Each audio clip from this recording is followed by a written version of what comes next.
السلام علیکم۔ آپ دیکھ رہے ہیں میرا انٹرٹینمنٹ ٹی وی۔ امید ہے کہ آپ سب خیریت سے ہوں گے۔ سامل نے پیا کے باپ اسلم کو جیل سے باہر نکال لیا، مگر انصاف ابھی بھی سلاخوں کے پیچھے تھا۔ سامل نے پیا کے باپ اسلم کو رہائی تو دلوا دی، مگر سیٹھ داؤد کے خلاف ایک بھی ایسا ثبوت سامنے نہ لا سکا جو اسے کٹہرے میں لا کر کھڑا کرتا۔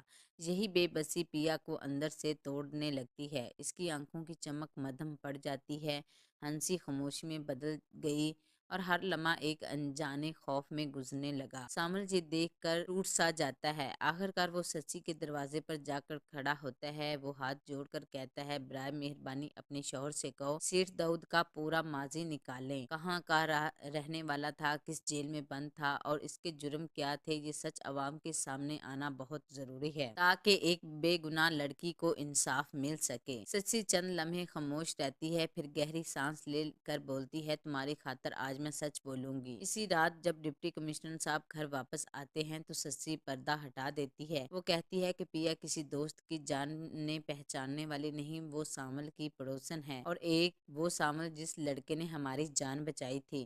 یہ سن کر ڈپٹی کمشنر چونک جاتا ہے۔ اس کے ذہن میں یہ سوال ابھرتا ہے، سامل سے تمہارا کیا رشتہ ہے؟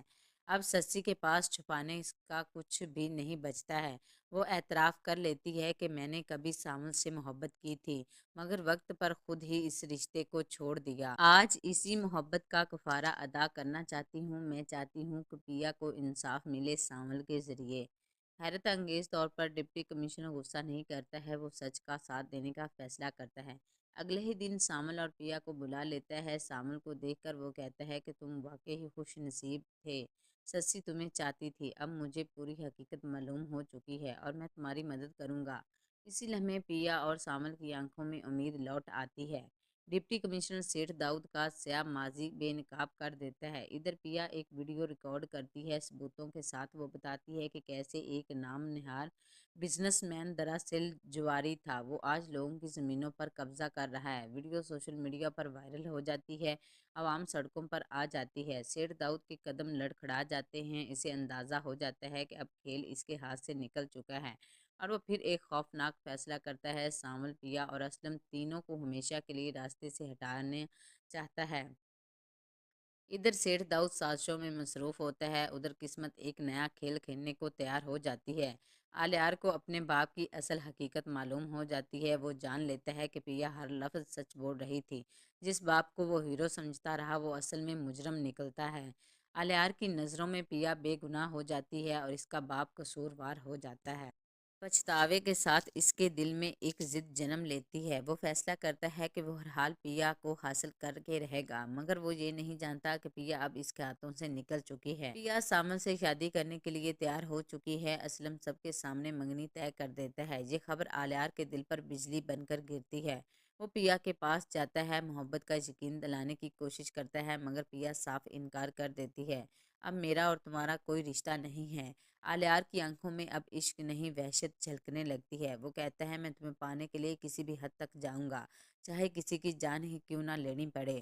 تب پیا ایک شرط رکھتی ہے۔ وہ آلیار سے کہتی ہے کہ اگر تم نے اپنے باپ کو اس کے گناہوں کی سزا دلوا دی تو میں تمہیں معاف کر دوں گی اور تم سے میں شادی کر لوں گی، بس میری یہی شرط ہے۔ پیا کو یقین ہوتا ہے کہ آلیار ایسا کبھی نہیں کرے گا، مگر اس بار آلیار رکنے والا نہیں ہوتا ہے۔ وہ اپنے ہی باپ کو قانون کے کٹہرے تک لانے نکل پڑتا ہے اور یہاں سے کہانی ایک خوفناک موڑ لیتی ہے۔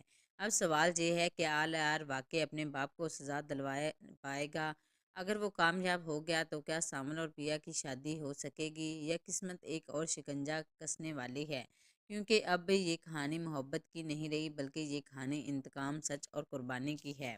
ناظرین، پیا کس کو چنیں گی، آلیار کو یا پھر سامل کو، جس نے ہر مشکل میں اس کا ساتھ دیا؟ اپنی قیمتی رائے کا اظہار ضرور کریں۔ اگر ویڈیو اچھی لگی ہو تو ہمارے چینل میرا انٹرٹینمنٹ ٹی وی کو سبسکرائب کریں اینڈ لائک کریں اور بیل نوٹیفیکیشن کو پریس کر دیں تاکہ اس طرح کی مزید اچھی ویڈیو آپ کو مل سکیں۔ اپنا بہت زیادہ خیال رکھیں، اپنوں سے زیادہ دوسروں کا خیال رکھیں۔ تب تک کے لیے اللہ حافظ۔